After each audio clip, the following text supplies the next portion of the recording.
Students of academics and competitive exams of English, आज हमारे इस lecture 1 part 2 Hindi medium lecture में स्टूडेंट्स हमारा टॉपिक है ट्रांसलेशन करना ऐसे सेंटेंसेस की जो प्रीपोजिशन प्लस जेरेंड और प्रीपोजिशन प्लस नाउन बेस्ड हों। स्टूडेंट्स, आपने जाना कि इसकी ट्रांसलेशन का बेसिक रूल क्या है और कौन कौन से प्रीपोजिशंस हम किस तरह से यूज़ कर सकते हैं लेक्चर 1 पार्ट 1 में। अब हम इस लेक्चर 1 पार्ट 2 में उन सारे प्रीपोजिशंस के और उन रूल्स को यहाँ पर यूज़ करेंगे और समझेंगे कि प्रीपोजिशन प्लस जेरेंड और प्रीपोजिशन प्लस नाउन को हम कैसे यूज़ कर सकते हैं अपने ट्रांसलेशन में। आइए शुरू करते हैं। सेंटेंस नंबर 1, व्यायाम करने के साथ साथ या व्यायाम करने के अतिरिक्त वह अच्छा खाना भी खाता है। तो यहाँ पर जो पार्ट आपका टेंस इंडिकेट कर रहा है, जो पार्ट आपका टेंस बता रहा है, उस टेंस को आप पूरी तरह से टेंस में डालते हैं और जिसमें करने के साथ, करने पर, करने के बाद इस तरह की जो एक्सप्रेशंस आती हैं उन एक्सप्रेशंस के अंदर आप प्रीपोजिशन का यूज़ करते हैं। प्रीपोजिशन का यूज़ ज़रूरी नहीं है कि हमारे कुछ एग्जाम्पल्स जो बिगिनिंग में दिए गए हैं के अनुसार शुरू में ही हो। प्रीपोजिशन बीच में और आखिर में कहीं भी आ सकती हैं। प्रीपोजिशन किसी भी नाउन से पहले आएंगी या किसी भी जेरेंड से पहले आएंगी। जेरेंड का मतलब है वर्ब की फर्स्ट फॉर्म में आईएनजी लगाकर उसको नाउन की तरह से यूज़ करना। आइए शुरुआत करते हैं सेंटेंस नंबर 1 से।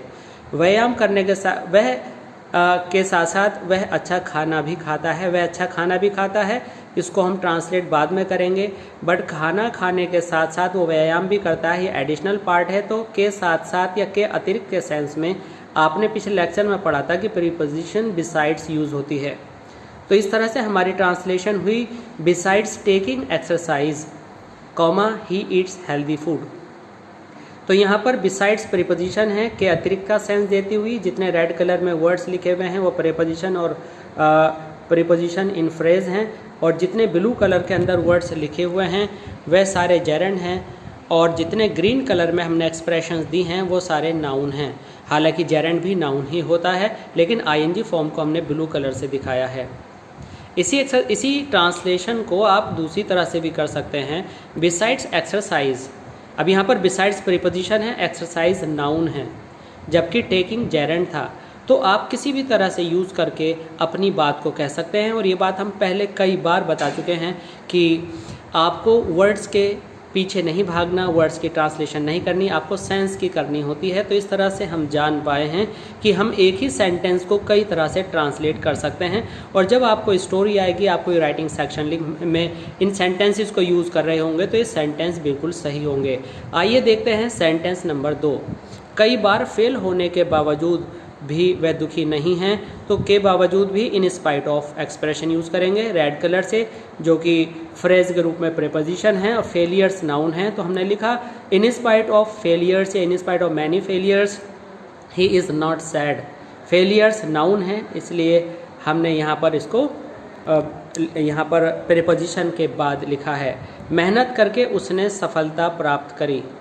स्टूडेंट्स, इसमें कई बार प्राप्त करने के बाद का सेंस लगाकर स्टूडेंट्स इसमें आफ्टर लगा देते हैं, कुछ ऑन लगा देते हैं।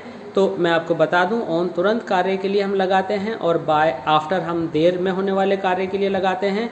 जैसे कि रुपया कमाकर वह अमेरिका चला गया, तो आफ्टर अर्निंग मनी, जिसमें पहला काम भी डूअर खुद करता है, सब्जेक्ट खुद करता है, दूसरा काम भी खुद करता है। जबकि सफलता प्राप्त करने में आपका कार्य हार्ड वर्क करना है। सफलता ना मिलना या ना मिलना ये आपके हाथ में नहीं है, इसे आप नहीं करते, ये एज एन अपॉर्चुनिटी स्वयं आती है। इसलिए हम इसमें बाय लगाते हैं, बाय वर्किंग हार्ड, क्योंकि यहाँ पर बाय का मतलब के द्वारा या के बल पर है। तो by working hard he got success. लापरवाह होने पर, इन पॉइंट नंबर 4, लापरवाह होने पर या लापरवाह होने की दशा में वह सफल नहीं हो पाएगा। तो लापरवाह होने की दशा में मीन्स इन केस ऑफ। होना मीन्स इजारम, इजारम को हम वॉज वर्ब को बी में बदलते हैं, बी में आईएनजी लगाकर हमने जेरेंड बना लिया बीइंग। तो इस तरह से हमारी ट्रांसलेशन हो गई, इन case of being careless he will not be successful. Students, हम आपको बता दें कि इस तरह के प्रीपोजिशन के बाद आप नॉट भी लगा सकते हैं, जैसे besides not getting, besides not taking.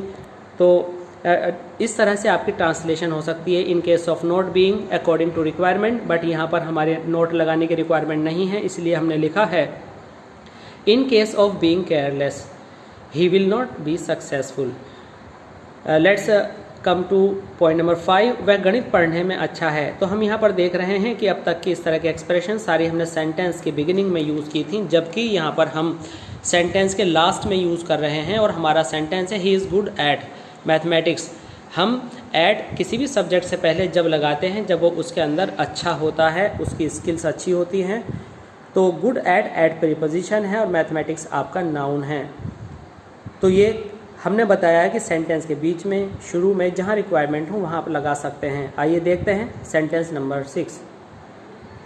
उसे गाली देने या दे चुके होने पर दंडित किया गया।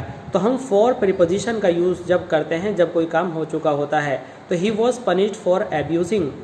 आप इसको इस तरह से भी लिख सकते हैं, he was punished for abuse. Abuse noun है, एब्यूजिंग यहाँ पर हमने वर्ब मान करके आईएनजी लगा करके यूज़ किया तो जेरेंड हो गया। तो ही वॉज पनिश्ड फॉर एब्यूजिंग ये सेंटेंस के लास्ट में आया है। सेंटेंस नंबर 7 अपने आप में बहुत ही अहम सेंटेंस है और एक स्पेशल रूल है, वह अनदेखा किए जाने पर दुखी थी। तो she was sad.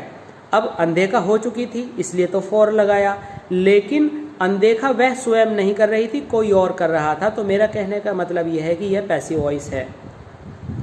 Passive voice होने पर हम बीइंग एक्स्ट्रा लगाकर थर्ड फॉर्म लगाते हैं। मीन्स कि अगर जेरेंड है तो फॉर प्लस आईएनजी, अगर जेरेंड एक्टिव वॉइस में है तो फॉर प्लस आईएनजी, जैसे कि फॉर एब्यूजिंग यहाँ ये एक्टिव वॉइस में था, तो एक्टिव वॉइस में था तो इसका मतलब है कि ही वॉज, सेंटेंस नंबर 6 की हम बात कर रहे हैं, he was punished for abusing. ही ने ही को पनिश किया गया एब्यूजिंग करने के लिए, इट मीन्स ये एब्यूजिंग का काम ही ने किया था, तो एक्टिव वॉइस है। जबकि इग्नोर शी ने नहीं किया, शी को किसी और ने किया, इसलिए इसमें बीइंग लगाकर थर्ड फॉर्म की गई। आई मीन टू से, कहने का तात्पर्य यह है कि वह अनदेखा किए जाने पर दुखी थी। Means she was sad for being ignored, क्योंकि इग्नोर करने का काम शी स्वयं नहीं कर रही, कोई और कर रहा है। जब किसी कार्य को कोई और करता है और वह सब्जेक्ट के तौर पर नहीं दिया गया होता, तो वहाँ पैसिव वॉइस फॉर्म या पैसिव वॉइस का सिंटैक्स यूज़ करना होता है। इस तरह से आपका यहाँ पर जो ट्रांसलेशन बनता है वह बनता है पैसिव वॉइस में, she was sad for being ignored. और अगर ये एक्टिव वॉइस में यूज़ करते तो आप आईएनजी के साथ यूज़ करते, बिना बीइंग और थर्ड फॉर्म के। तो स्टूडेंट्स, आई होप कि आपको ये समझ में आ गया होगा। I hope further study of preposition plus gerund and preposition plus noun को आप देख पाएंगे, समझ पाएंगे। हमारे अगले lecture synthesis based on preposition plus gerund and preposition plus noun. Students, thanks for watching us our class और ऐसी class of English language. Thanks.